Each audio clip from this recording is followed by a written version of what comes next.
오늘 은혜 받으실 말씀은 출애굽기 12장 5절에서 11절까지 말씀입니다.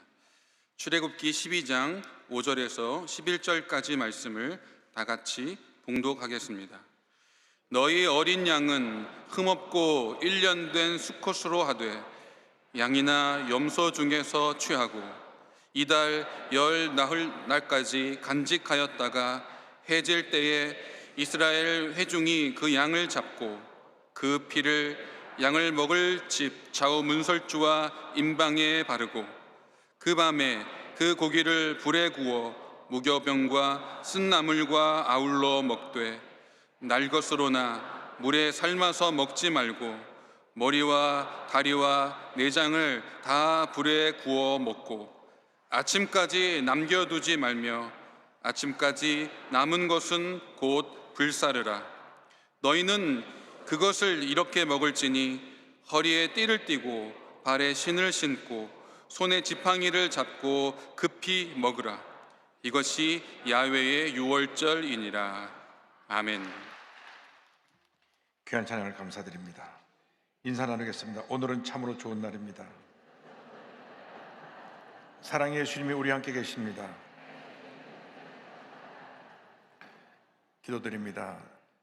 사랑과 은혜와 자비가 무하신 하나님 아버지, 주님 앞에 예배드리러 나왔습니다.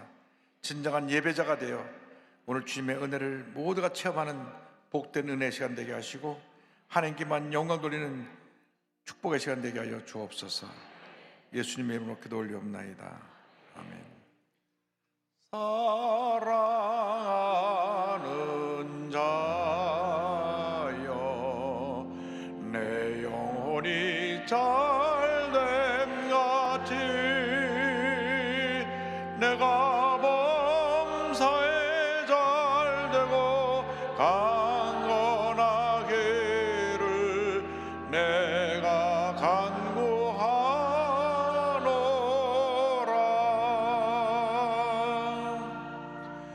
여러분의 믿음의 고백대로 영혼이 잘되고 범사가 잘되고 강건하게 되기를 주님의 이름으로 축원합니다. 오늘 출애굽기 12장 5절로 11절 말씀 가지고 유월절 어린 양 이 같은 제목으로 말씀의 은혜를 함께 나누기 원합니다. 제목을 한번 따라 주시기 바랍니다. 유월절 어린 양. 유월절 어린 양. 온 세상이 죄와 절망으로 뒤덮여 있습니다. 미움, 시기, 질투, 살인, 전쟁, 이 모든 것이 죄에서 나온 것입니다. 죄의 어두운 모습이 온 세상을 뒤덮어 있어서 모든 사람이 죄와 절망 가운데 살다가 절망 가운데 죽어가는 것입니다. 죄의 문제를 해결해 줄 분은 우리의 구세주 예수 그리스도 한 분밖에 없습니다. 어떠한 종교도, 어떠한 훌륭한 인물도, 어떠한 권력자도 우리를 죄에서 자유케 하지 못합니다. 오직 예수님만이 우리를 죄에서 자유케 만들어 주시는 것입니다. 그런데 예수님의 구속사적인 이 놀라운 사건을 구약에서 보여주고 있는 것이 바로 유월절 어린 양의 사건입니다. 430년 동안 종살이를 하던 이스라엘 백성이 유월절 사건을 통해서 해방을 받습니다. 우리나라로 말하면 광복절, 해방을 맞이한 날과 같습니다. 여기에 이스라엘 백성의 죄를 대신해서 피를 흘려 죽는 어린 양이 등장을 합니다. 흠없는 어린 양. 12장 5절에 너희 어린 양은 흠없고 1년 된 수컷으로 하되 양이나 염소 중에서 취하고 성경은 말씀합니다.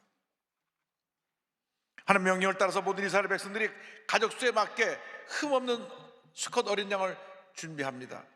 하나님께서 10번째 재앙으로 애굽을 심판하실 때 애굽의 모든 첫 태생이 다 죽게 되는데 이 어린 양의 피를 바른 이스라엘 백성은 죽음을 면하고 구원을 받을 수 있었습니다. 6월절 그 밤에 이스라엘 백성을 대신해서 피를 흘려 죽은 어린 양은 장차 온 인류를 대신해서 십자가에서 피 흘러 돌아가실 예수님을 상징하고 있는 것입니다. 침례 요한이 예수님께서 나오심을 보고 이렇게 말했습니다. 요한복음 1장 29절입니다. 이튿날 요한이 예수께서 자기에게 나오심을 보고 이르되 보라 세상 죄를 지고 가는 하나님의 어린 양이로다. 죄 없으신 예수님이 온 인류의 죄를 짊어진 어린 양이 되어서 인류의 죄를 대신해 십자가 달려 돌아가신 것입니다. 빌립보서 2장 6절로 8절을 말씀합니다. 그는 근본 하나님의 본체시나 하나님과 동등됨을 취할 것으로 여기지 아니하시고 오히려 자기를 비워 종의 형체를 가지사 사람들과 같이 되셨고 사람의 모양으로 나타나사 자기를 낮추시고 죽기까지 복종하셨으니 곧 십자가에 죽으심이라. 하나님이신 예수님이, 죄 없으신 예수님이 우리 죄를 사하기 위해서 육신의 몸을 입고 이 땅에 오셔서 십자가 달리신 것입니다. 흠없는 어린 양이 이스라엘 백성을 대신해서 죽은 것처럼 예수님께서 우리를 대신하여 십자가 달려 돌아가셨습니다. 이 놀라운 은혜와 사랑에 대해서 우리는 첫째도 감사해요, 둘째도 감사해요, 마지막도 감사의 삶을 살아야 되는 것입니다. 예수를 믿는 사람들의 그 근본적인 믿음의 고백은 찬양과 감사입니다. 원망과 불평은 예수를 믿지 않은 사람들의 삶의 모습이고 죄의 모습이고, 찬양과 감사는 예수를 믿는 사람, 하나님께서 복 주신 하나님의 자녀들의 삶의 근본적인 모습인 것입니다. 그러므로 우리 예수 믿고 나서는 입만 열면 감사합니다, 감사합니다, 감사합니다, 감사합니다. 나 같은 죄인을 살려 하나님 자녀 삼았으니 감사합니다. 내가 예수를 몰랐더라면 죄짓고 불의하고 방탕하고 지금도 내가 죄 가운데 살고 있어서 더인데 웬일인지 내가 구원받아 하나님 자녀가 되었으니 감사합니다, 감사합니다. 여러분 한평생 감사의 삶을 살게 되기를 바랍니다. 감사하면 하나님께서 우리 삶에 더 풍성한 은혜를 주시고 우리 믿음이 자라게 만들어 주시고 우리가 하나님께 영광 돌리는 삶을 살도록 만들어 주시는 것입니다. 그런데 이 흠없는 어린 양이 피를 흘려서 죽었습니다. 어린 양의 피에 대하여 12장 7절을 말씀합니다. 그 피를 양을 먹을 집 좌우 문설주와 인방에 바르고, 어린 양을 죽여서 피를 흘려가지고 피를 그 문 인방, 그 문 양 기둥에 피를 발랐습니다. 이 피를 바른 이스라엘 백성들은 죽음의 사자가 넘어갔습니다. 패스오버, 그래서 6월절이라고 부르는 것입니다. 그런데 피를 바르지 않은 모든 애굽의 첫 번째 대생은 다 죽었습니다. 이 어린 양의 피는 예수님의 십자가 대속의 피를 상징합니다. 구약의 제사는 피의 제사입니다. 히브리서 9장 22절에 율법을 따라 거의 모든 물건이 피로서 정결하게 되느니 피 흘림이 없은즉 사함이 없느니라 말씀하고 있습니다. 아담과 하와가 죄를 지었을 때 하나님께서 아담과 하와 지은 죄 때문에 죄도 짓지 않은 짐승이 그 앞에서 죽임을 당했습니다. 피를 흘렸습니다. 그리고 그 짐승의 가죽을 벗겨 아담과 하와의 수치를 가려주셨습니다. 아담과 하와는 그 짐승이 자기 앞에서 죽는 것을 보고 내 죄 때문에, 아담과 하와의 죄 때문에 저 짐승이 죽는구나. 그로부터 구약 4,000년 동안의 모든 제사는 피의 제사입니다. 사람이 죄를 지으면 그 죄를 사함받기 위해서 자기가 가장 사랑하고 있는 집에 있는 가축을 가져가서 제사로 드리는 것입니다. 요즘으로 말하면 여러분 죄를 지으면 여러분 반려견이 와서 대신 죽어야 됩니다. 요즘 얼마나 반려견을 사랑하는지 그냥 끌어안고 자고 뽀뽀하고 온갖 좋은 거 다 갖다 주고, 겨울에는 온갖 옷을 갖다 입히고, 수술비가 일반 어른들 정상한 사람들보다 더 비싸고, 요즘 먼저 개가 왕인 시대에 살고 있는데, 만약에 주인의 죄 때문에 그 강아지가 죽어야 된다면 아마 우리나라의 반려견은 씨에서 안 남고 다 사라져 버릴 것입니다. 그만큼 우리가 죄성을 띠고 살고 있습니다. 죄인입니다. 그런데 수많은 짐승들이 주인의 죄 때문에 죽었던 것입니다. 그런데 하나님께서 6월절 날 애굽을 심판하실 때 피를 바르지 않은 애굽의 모든 첫 태생, 사람은 남자, 짐승은 수컷이 다 죽었습니다. 출애굽기 12장 29절 30절을 설명합니다. 밤중에 여호와 야훼께서 애굽 땅에서 모든 처음 난 것과 왕위에 앉은 바로의 장자로부터 오기 같은 사람의 장자까지와 가축의 처음 난 것을 다 치심에 그 밤에 바로와 그 모든 신하와 모든 애굽 사람이 일어나고 애굽에 큰 부르짖음이 있었으니 이는 그날에 죽임을 당하지 아니한 집이 하나도 없었음이었더라. 그날 밤 온 애굽이 통곡 소리로 뒤덮였습니다. 바로 왕의 첫 장자로부터 시작해서 모든 가축의 첫 번째 태생이 다 죽었습니다. 그래서 소중한 자식을 잃고 소중한 가축을 잃은 온 애굽 사람들이 통곡하고 또 통곡했습니다. 그러나 그 통곡 소리 가운데서도 문인방 문차우 설주에 피를 바른 이스라엘 백성들은 단 사람 한 사람도 단 한 마리의 가축도 죽지 않고 구원을 받았습니다. 이것이 구원의 은혜인 것입니다. 구약의 제사는 이때로부터 시작해서 계속해서 피해 제사였습니다. 짐승이 또 죽고 또 죽고 또 죽고 또 죽었습니다. 그런데 예수님이 십자가 달려 죽으심으로 단번에 영원한 제사를 이루신 것입니다. 히브리서 9장 12절은 설명합니다. 염소와 송아지의 피로 하지 아니하고 오직 자기의 피로 영원한 속죄를 이루사 단번에 성소에 들어가셨느니라. 구약의 제사는 불완전한 제사요, 반복되는 제사지만 신약의 제사는 예수님을 통해서 이루어진 단번에 영원한 제사입니다. 예수를 믿기만 하면, 예수 앞에 회개하기만 하면 예수의 피가 우리를 적셔서 우리의 과거의 죄, 현재의 죄, 모든 죄를 다 사해 주는 것입니다. 그러므로 이스라엘 백성이 그 피를 문 인방과 양쪽 기둥에 발라서 죽음을 하는 것처럼 늘 우리 마음에 예수의 피를 발라서 우리 삶의 모든 죄를 사함받고 문제에서 해결을 받고 병원 치료하는 역사의 길을 주님으로 축원합니다. 베드로전서 1장 18절 19절을 말씀합니다. 너희가 알거니와 너희 조상이 물려준 헛된 행실에서 대속함을 받은 것은 은이나 금같이 없어질 것으로 된 것이 아니요 오직 흠없고 점없는 어린 양 같은 그리스도의 보배로운 피로 된 것이니라. 예수님의 보혈에 위대한 능력이 있습니다. 구원의 능력이 있습니다. 치료의 능력이 있습니다. 흑암의 거세가 물러가고 하나님의 놀라운 역사가 임하는 놀라운 능력이 예수님의 보혈의 능력이 있는 것입니다. 여러분, 보혈 찬송을 부르면 흑암의 거세가 물러갑니다. 가난한 저주가 떠나갑니다. 보혈의 능력으로 날마다 승리하고 또 승리하는 삶을 살아가는 여러분 모두가 되기를 바랍니다. 그런데 짐승의 피를 풀려서 바르고 그 다음 그 고기는 어떻게 했느냐? 구워서 먹으라 그랬습니다. 어린 양의 고기에 대해서 12장 8절 9절은 설명합니다. 그 밤에 그 고기를 불에 구워 무교병과 쓴나물과 아울러 먹되 날것으로나 물에서 삶아서 먹지 말고 머리와 다리 내장을 다 불에 구워 먹고 애굽을 떠날 준비를 다 갖추고 그 죽은 어린 양을 구워서 그 음식을 먹은 다음 저들이 힘을 얻어서 하나님께서 약속하신 가나안 땅으로 출발합니다. 저들이 이 어린 양의 고기를 먹었다 하는 것은 우리가 이 광야 같은 생활 살아갈 때 우리가 먹어야 될 하나님의 말씀의 양식을 말씀하고 있는 것입니다. 여러분, 우리가 세상에 밥만 먹고는 우리는 영적으로 충만한 삶을 살아갈 수 없습니다. 아무리 바빠도 여러분 주야로 말씀을 묵상하고 말씀의 인도함을 받고 살아가는 여러분 되기를 바랍니다. 말씀은 생명입니다. 능력입니다. 기적입니다. 축복입니다. 절대로 말씀을 소홀히 하면 안 됩니다. 매일같이 말씀을 읽고 묵상해야 됩니다. 여러분의 믿음 정도 되면 1년에 기본적으로 2번을 읽어야 됩니다. 2번 읽어야 돼요. 아멘 소리가 갑자기 적어졌어요. 2번 이상 읽으시기 바랍니다. 여러분, 말씀을 읽으면 말씀이 내게 힘을 줍니다. 내 마음에 기쁨을 줍니다. 평안함을 줍니다. 세상에 쓸데없는 얘기 듣지 말고, 세상 얘기들은 우리에게 염려, 근심, 걱정, 불안, 초조를 갖다 주지만은 말씀은 나를 치료하고 변화시키고 기쁨을 주고 회복시키는 은혜가 우리에게 다가오게 되는 것입니다. 근데 이 말씀을 읽을 때 기도를 많이 하고 주의 성령이 나를 도와주셔야 합니다. 고기를 불에 구워 먹으라고 했는데 이 불은 성령의 능력을 상징합니다. 이 성경은 성령의 감동으로 기록된 것입니다.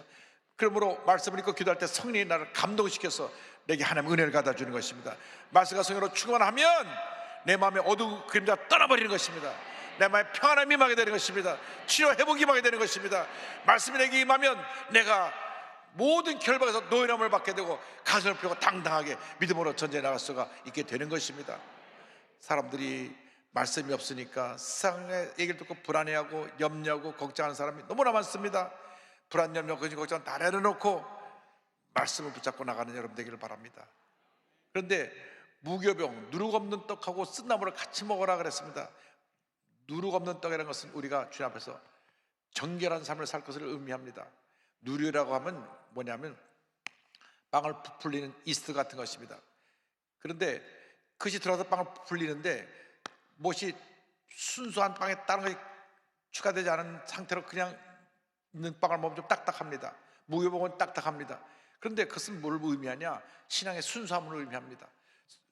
성경 고린도전서 5장 7절은 이와 같이 말씀합니다. 너희는 누룩 없는 자인데 새 덩어리가 되기 위하여 묵은 누룩을 내버리라.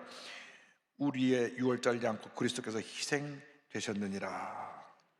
쓴 나물도 함께 뭐라 그랬습니다. 쓴 나물은 이스라엘 백성들이 겪었던 고난을 잊지 말라고 하는 것입니다. 여러분, 고난은 축복입니다. 왜 내 삶에 이렇게 힘든 게 많고 어려운 일이 많은지요? 고난을 잘 극복하고 이기면 우리에게 큰 축복과 은혜가 임하게 되는 것입니다. 로마서 5장 3절 4절은 말씀합니다. 다만 이뿐 아니라 우리가 환난 중에도 즐거워하나니 이는 환난은 인내를, 인내는 연단을, 연단은 소망을 이루는 줄 알미로다. 참고 견디면 반드시 우리 삶 가운데 위대한 하나님의 축복의 날이, 기적의 날이 다가오게 되는 것입니다. 요셉이 꿈을 꾸고 13년 동안 참고 견뎠습니다. 환난은 인내를, 인내를 연단을 낳고 난 다음 그가 소망을 이루게 되었습니다. 여러분, 꿈을 꾸면 꿈은 반드시 주님의 때 이루어집니다. 그러므로 우리가 주님 은혜에 감사하면서 우리 호흡이 달아나는 날까지 주님을 찬양하고 또 찬양하고 또 찬양하며 살아가는 주님의 자녀가 되어야 합니다. 시편 146편 1절 2절은 말씀합니다. 할렐루야 내 영혼아 여호와 야훼를 찬양하라. 나의 생전에 야훼를 찬양하며 내 평생에 내 하나님을 찬송하리로다. 내 하나님을 찬송하리로다. 주님의 구원의 은혜를 감사하고 찬양하며 살아가는 여러분 모두가 되기를 바랍니다. 하나님의 은혜가 임하면, 예수님의 사랑이 우리에게 임하면 우리는 어떤 문제도 어려움도 이겨낼 수 있고 이웃을 사랑하고 용서하는 삶을 살아갈 수가 있습니다. 한국에 나온 위대한 순교자, 사랑의 원자산이라고 불리는 손양원 목사님 딸 손동희 권사님의 간증을 제가 읽고 또 유튜브로 보면서 큰 감동을 받았습니다. 1948년 10월 19일 여수 순천 반란 사건이 일어납니다. 여수 순천 국방경비대 14연대인데 14연대 좌익계 장교들이 딱 14연대를 잡고 군인을 모집했는데 좌익계 청년들하고 남로당 군인들을 모집해가지고 군사반란을 일으켜서 일주일 동안 무려 3,500명을 죽이고 500명은 실종됐습니다. 이때 손양원 목사님의 큰아들 동인이 25살, 동신이가 19살인데 붙잡혀가서 미제국주의라고, 제국주의 앞잡이라고 두들겨 맞고 총살당해 죽었습니다. 나중에 기록을 보면 그를 붙잡아 간 사람이 이 동인이 대학교 동창입니다. 그런데 기독학생회 회장인데 이놈은 반동문자 괴수니까 죽여야 된다 그래가지고 형을 끌고 가고 동생도 끌고 가서 같이 죽였습니다. 형이 죽기 전에 이렇게 외쳤습니다. 이제 나는 죽으면 천국으로 간다마는 너희들은 그 죄값을 다 어떻게 치료를 하느냐? 지금이라도 예수 믿고 회개하도록 해라. 그러나 공산폭도들은 욕을 하면서 순천경찰서 뒤에 뒷마당에 와서 총으로 쏴서 형도 동생도 다 죽였습니다. 심지어 죽고 난 다음에 와서 확인사살까지 또 했습니다. 그러니까 온몸에 총알 자국이 그냥 다 나 있었습니다. 온몸이 피성해서 그 꽃다운 청년 25살, 19살 동인이 동신이가 죽은 것입니다. 그런데 그 밑에 동인은 너무나 오빠를 사랑하고 오빠를 늘 따르고 그랬는데 그 집이 애양원 여수에 있었어요. 여수.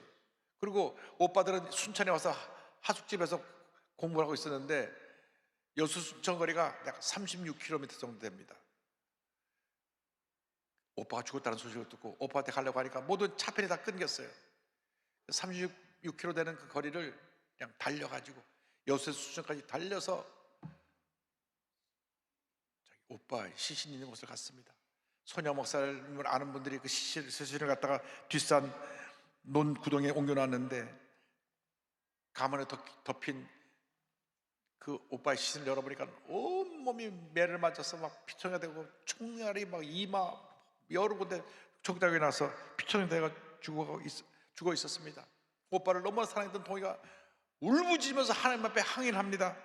사랑의 하나님이 하신 일이 고작 이런 것들인가요? 하나님이 살아계시다면 어찌 이런 일이 있을 수 있는지요? 막 울부짖어서 하나님 앞에 원망을 했습니다. 하나님 살아계시다면 어떻게 내 오빠가 이렇게 죽을 수가 있습니까? 그래서 순천에서 연구차를 통해서 가지고 이제 시신이 여수로 오는데, 여수 애양 오는 손양호 목사님이 그 한센병 환자들 약 1000명 가까이 이어서 돌보고 있었는데, 한센병 환자들이 다 나와서 통곡하고 울면서 우리 사랑하는 목사님 큰아들 둘째 죽었다고. 어머니는 객지에 나가서 공부하던 아들 둘이 죽었으니만 동이나 동신아 부르다가 또 기절하고 또 깨서 또 동이나 동신아 통카 물고. 생각해 보세요. 여러분, 사랑하는 아들 25살 19살짜리 아들 둘이 한꺼번에 그렇게 공산폭도에서 매 맞고 총에 맞아 죽었으니 그 어머니 마음에 억장이 무너지지 않겠습니까? 장례식으로 상여가 나가는데 애원 식구들이 다 뒤로 울면서 따라옵니다. 손양호 목사님이 상여를 붙들고 눈물 흘리면서 동이나 동신아 아들 이름 부르다가 영광일세 영광일세 내가 누릴 영광일세 찬송을 부르면서 눈물로 그 장례식을 마무리합니다. 장례식이 끝나고 일주일이 지났을 때 두 오빠를 죽인 범인이 잡혔다는 소식이 들려왔습니다. 그래서 사형 원도를 받고 사형 집행할 날만 남았습니다. 내가 오빠를 죽인 원수를 내 손으로 죽이고 말겠다 했는데 잡혔으니 참 잘됐다 그랬는데 아버지가 부릅니다. 동이야, 동이야, 내 오빠들은 천국에 갔지만 내 오빠를 죽인 저 청년은 지금 죽으면 지옥 가지 않겠니? 그 사람 용서해야 된다. 아빠 무슨 소리야? 아버지 내 오빠를 죽인 원수인데요. 내가 그 사람을 용서하고 사형을 받지 않게 하고 우리 집에 양자로 데리려고 한단다. 그러니까 막 이 동이가 팔짝 뛰면서 아버지께 대들었습니다. 아버지, 용서하면 용서했지 아들 삼는 것은 무슨 말입니까? 나에게는 오빠가 되는 것인데 내 오빠를 죽인 원수가 어떻게 오빠가 되겠습니까? 이렇게까지 하지 않으면 예수님을 못 믿는 것입니까? 아버지가 소리를 질렀어도 아버지는 꼼짝도 하지 않으시고 아니다, 원수를 사랑하라고 예수님 말씀하셨는데 사랑을 실천해야 되지 않겠니? 아버지는 혹시 본인의 그 뜻을 굽히지 않고 말씀하셔서 결국 동이가 그 사형 집행당하는 곳을 찾아갑니다. 먼저 손 목사님이 친구 목사님 통해서 살려달라 그러니까 이 빨갱이를 살려주면 당신도 빨갱이랑 똑같다고 거절했는데 이제 딸이 오니까 그 담당치 하던 대령이 목사님이 나한테 무슨 말 전하라고 했냐? 동이가 이렇게 말합니다. 두 오빠를 죽인 자를 잡았거든 매 한 대도 때리지 말고 죽이지도 말라고 하셨어요. 그를 구해 아들 삼겠다고요. 성경 말씀에 원수를 사랑하라 했기 때문이래요. 사방이 조용해졌습니다. 침묵을 깨고 대령이 말합니다. 위대하시다. 그 뒤에 있던 모든 사람이 흐느껴 울기 시작했습니다. 붙잡히던 좌익 사형당할 사람들도 울고 붙잡아온 우익 청년 군사들도 울고 다 울었습니다.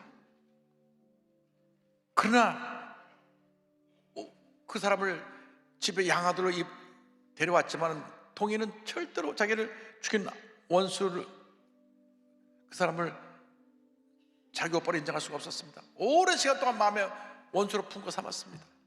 그런데 오랜 시간이 흘러서 그 양아들 된 오빠가 몸이 피축하게 말라서 찾아왔습니다. 편도삼으로 죽어가고 있었습니다. 죽기 전에 이렇게 말합니다. 동이야, 나 지금 집으로 돌아가면 곧 하늘나라로 간다. 내 죽어서 천당에 가면 두 오빠에게 무릎 꿇고 사죄하겠다. 통곡하며 울고 돌아가서 그 오빠는 생을 떠났습니다. 여러분 마음속에 어떤 원한을 갖고 살고 계십니까? 여러분 마음속에는 원수가 누구입니까? 이 시간 예수님의 사랑을 다 용서하시기 바랍니다. 여러분을 상처 준 분, 여러분을 짓밟은 분, 여러분을 뒤에서 해코지한 분, 여러분의 오늘 이 늦까지 너무나 많은 아픔과 상처들이 여러분 마음속에 있을 것입니다. 주님 말씀하십니다. 다 용서해라. 다 용서해라. 품고 살아야 그 무슨 의미가 있겠니? 평생 마음에 원수를 품고 살던 분들이 오늘 이 말씀 듣고 용서하고 사랑하며 살아가는 여러분 모두 되기를 주님으로 축원합니다. 우리 목사님이 장식장에 불렀던 찬송으로 오늘 말씀을 마무리합니다. 영광일세 영광일세 내가 누릴 영광일세 은혜로 주 얼굴 배옵나니 지극한 영광 내 영광일세 고생과 수고가 다 지난 후 광명한 천국에 편히 쉴 때 주님을 모시고 나 살리니 영원히 빛나는 영광일세 영광일세 영광일세 내가 누릴 영광일세 은혜로 주 얼굴 배옵나니 지극한 영광 내 영광일세.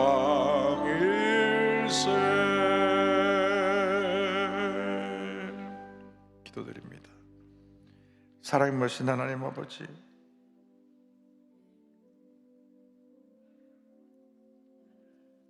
우리는